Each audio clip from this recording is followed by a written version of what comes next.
ప్రచురించారు. Phone tapping case విచారణలో దూకుడు ప్రదర్శిస్తున్న సిట్ ట్విస్టుల మీద ట్విస్టులు ఇస్తుంది. సిట్ సిపి సజ్జనార్ నేతృత్వంలో కొత్త సిట్ ఏర్పాటు చేయగా ఈ దర్యాప్తు బృందం దూకుడుగా వెళుతుంది. ఇప్పటికే ఈ కేసులో ప్రధాన నిందితుడిగా ఉన్న ఎస్ఐబి మాజీ చీఫ్ ప్రభాకర్ రావును విచారించిన సిట్ ఇప్పుడు రాజకీయ నాయకులపైన ఫోకస్ పెట్టింది. గురువారం సీఎం సోదరుడు కొండల్రెడ్డి విచారణకు రావాలని సిట్ నోటీసులు ఇచ్చింది. గురువారం ఉదయం జూబ్లీహిల్స్ పోలీస్ స్టేషన్ పరిధిలో ఉన్న సిట్ కార్యాలయానికి విచారణకు హాజరు కావాలని ఆ నోటీసులో పేర్కొన్నారు. 2024కు ముందు రేవంత్ రెడ్డి పిసిసి చీఫ్గా ఉన్న సమయంలో ఆయన సోదరుడు కొండల్రెడ్డి ఫోన్ కూడా ట్యాప్ అయినట్లుగా సిట్ అధికారులు విచారణలో గుర్తించారు. ఈ మేరకు ఆయన విచారించి స్టేట్మెంట్ను రికార్డు చేయనున్నారు. మనకి తెలుసు, తెలంగాణ రాష్ట్రాన్ని కాక ఇది మొత్తం భారతదేశాన్ని కూడా ఒక కుదిపేసిన ఇష్యూ ఏదైనా ఉందంటే అదే ఫోన్ ట్యాపింగ్. ఈ ఫోన్ ట్యాపింగ్ విషయంలో మరి ఎవరైనా కూడా ఒక ఫోన్ ట్యాపింగ్ చేయటం అంటే చాలా దారుణమైన పని. అది కంప్లీట్గా ఇల్లీగల్. ఫోన్ ట్యాపింగ్ ఉగ్రవాదులకు సంబంధించో ఉగ్రవాదుల కదలికలకు సంబంధించో కేంద్ర ప్రభుత్వ ఆధీనంలో కొన్ని పర్మిషన్లు తీసుకుని మాత్రమే ఎవరి ఫోన్ అయినా ట్యాప్ చేసే అవకాశం ఉంటుంది. అలా కాకుండా తమ స్వార్థ ప్రయోజనాల కోసం, రాజకీయ ప్రయోజనాల కోసం ఎదరోళ్ళు ఇళ్లల్లో ఏం మాట్లాడుకుంటున్నారో అని వినే ఈ ఫోన్ ట్యాపింగ్కి సంబంధించిన విషయం చాలా సీరియస్గా పరిగణలోకి తీసుకుంది ప్రభుత్వం. అదేవిధంగా దీనికి సజ్జనార్ నేతృత్వంలో సిట్ ఏర్పాటు చేస్తుంది. అయితే ఇది చాలా దూకుడుగా ఉందని కూడా ప్రచురించారు. ఇక ఇంకొకటి చెప్పాలంటే మరి మనకు తెలుసు, సజ్జనార్ ఏదైనా పని పట్టుకుంటే దాన్ని పూర్తి అయ్యే వరకు కూడా వదలకపోవడాన్ని మనం కూడా అయితే గమనించవచ్చు. ఇక గతంలో సీఎం రేవంత్ రెడ్డి పిసిసి చీఫ్గా ఉన్న సమయంలో మరి ఆయన సోదరుడైన కొండల్రెడ్డి ఫోన్ కూడా ట్యాప్ జరిగిందని మరి వాళ్ళ విచారణలో తేలిందని, కాబట్టి అతని స్టేట్మెంట్ను రికార్డు చేయడానికి కొండల్రెడ్డిని కూడా విచారణకి హాజరు కావాలని చెప్పి మరి సిట్ బృందం అయితే తెలిసిందని కూడా ప్రచురించారు. ఒకసారి కూలంకుషంగా చూద్దాం. 2వ పేజీలో కూడా ఇంకా ఏముందో దానిలో సిట్ స్పీడ్లో. మరి ఫోన్ ట్యాపింగ్ కేసు విచారణలో దూకుడు ప్రదర్శిస్తున్న సిట్ ట్విస్టుల మీద ట్విస్టులు ఇస్తుంది. సిట్ సిపి సజ్జనార్ నేతృత్వంలో కొత్త సిట్ ఏర్పాటు చేయగా ఈ దర్యాప్తు బృందం దూకుడుగా వెళుతుంది. ఇప్పటికే ఈ కేసులో ప్రధాన నిందితుడిగా ఉన్న ఎస్ఐబి మాజీ చీఫ్ ప్రభాకర్ రావును విచారించిన సిట్ ఇప్పుడు రాజకీయ నాయకులపై కూడా ఫోకస్ పెట్టింది. గురువారం సీఎం సోదరుడు కొండల్రెడ్డి విచారణకు రావాలని సిట్ నోటీసులు ఇచ్చింది. గురువారం ఉదయం జూబ్లీహిల్స్ పోలీస్ స్టేషన్ పరిధిలో ఉన్న సిట్ కార్యాలయానికి విచారణకు హాజరు కావాలని నోటీసులో పేర్కొన్నారు. 2024కు ముందు రేవంత్ రెడ్డి పిసిసి చీఫ్గా ఉన్న సమయంలో ఆయన సోదరుడు కొండల్రెడ్డి ఫోన్ కూడా ట్యాప్ అయినట్లుగా సిట్ అధికారులు గుర్తించారు. ఇది మనం చదువుకున్నాం, మనం చెప్పుకున్నాం. విచారణలో దూకుడు. బీఆర్ఎస్ ఎమ్మెల్సీ నవీన్ రావు తండ్రి కొండల్రెడ్డికు, ఎమ్మెల్యే మాధవరం కృష్ణారావు కొడుకు సందీప్ రావుకు కూడా సిట్ నోటీసులు జారీ చేసింది. గంటల వ్యవధిలోనే మరో 2 బీఆర్ఎస్ మాజీ ఎమ్మెల్యేలకు కూడా సిట్ నోటీసులు ఇచ్చింది. కల్వకుర్తి మాజీ ఎమ్మెల్యే జైపాల్ యాదవ్, చిరుమర్తి లింగేలకు నోటీసులు ఇచ్చింది. గురువారం ఉదయం 11 గంటలకు తమ ఎదుట విచారణకు హాజరు కావాలని నోటీసుల్లో అయితే పేర్కొంది. ఇక నవీన్ రావు తండ్రి కొండలరావుకు, ఎమ్మెల్యే మాధవరం కృష్ణారావు కొడుకు సందీప్ రావును బుధవారం విచారణకు పిలిచిన సిట్ ఆ వెంటనే బీఆర్ఎస్కు చెందిన 2 మాజీ ఎమ్మెల్యేలు నోటీసులు ఇవ్వడం సంచలనంగా మారింది. బీఆర్ఎస్ ఎమ్మెల్సీ నవీన్ రావు గత ఆదివారం సుదీర్ఘంగా 8 గంటలకు పైగా ప్రశ్నించిన అధికారులు ఆయన నుంచి కీలక సమాచారాన్ని అయితే రాబట్టారు. ఆయన ఇచ్చిన స్టేట్మెంట్ ఆధారంగా దర్యాప్తును ముందుకు తీసుకెళ్తున్నారు. ఈ క్రమంలో మాజీ ఎమ్మెల్యేలు జైపాల్ యాదవ్, చిరుమతి లింగేను ప్రశ్నించబోతున్నారంటూ రాజకీయ వర్గాల్లో సంచలనంగా మారింది. 2 మాజీ ఎమ్మెల్యేలను గతేడాది సిట్ ప్రశ్నించింది. ఈ కేసులో ఎస్ఐబి మాజీ అడిషనల్ ఎస్పీ మేకల తిరుపతన్న ఫోన్లో జైపాల్ యాదవ్కు సంబంధించిన లింక్ దొరికినట్టుగా ఆధారాలు గతంలో ఉన్నాయి.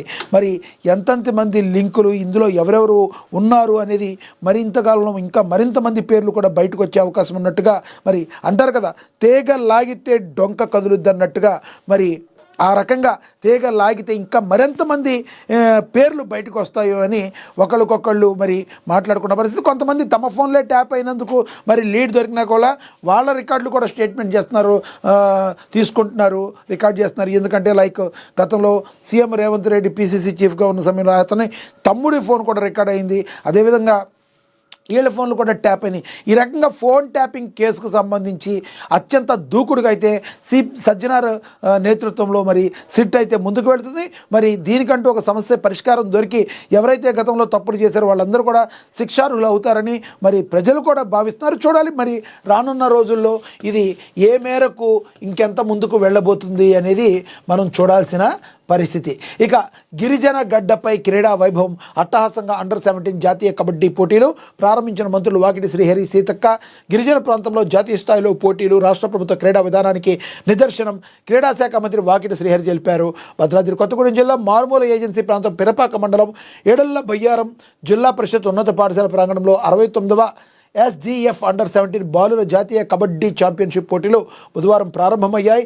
ఈ ప్రతిష్టాత్మక జాతీయ స్థాయి క్రీడా పోటీలకు ముఖ్య అతిథులుగా భద్రాద్రి కొత్తగూడెం జిల్లా ఇన్ఛార్జ్ వాకిట శ్రీహరి కావచ్చు, అదేవిధంగా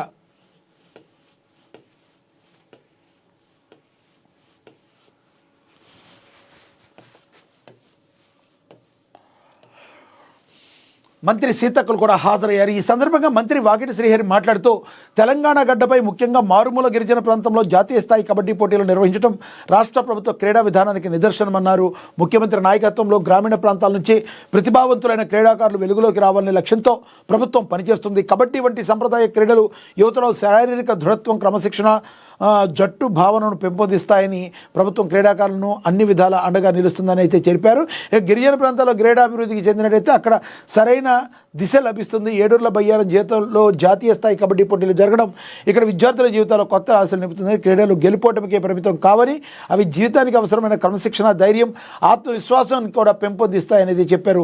మనకు తెలుసు మరి ఎవరైతే క్రీడలకు సంబంధించి కాంగ్రెస్ ప్రభుత్వం పెద్దపీట వేస్తుంది. గిరిజన ప్రాంతాల్లో కూడా ఇప్పటికీ మనకు తెలుసు సీతక్కకి ఒక మంచి పేరు ప్రఖ్యాతలు ఉన్నాయి. గిరిజన తాండాల్లో గిరిజనల్లో కూడా వాళ్ళకి ఏ సమస్యలు వచ్చినా పరిష్కారం మా సీతక్క చేస్తుంది అని చెప్పి మరి వాళ్ళకి ఒక ప్రగాఢమైన నమ్మకం. వాకిట శ్రీహరి కావచ్చు, సీతక్క కావచ్చు, మరి ప్రభుత్వం ద్వారా ఏ రకంగా క్రీడల్ని ముందుకు తీసుకెళ్లాలన్న దానిలో ఒక రకంగా సక్సెస్ అయ్యారని చెప్పాలి.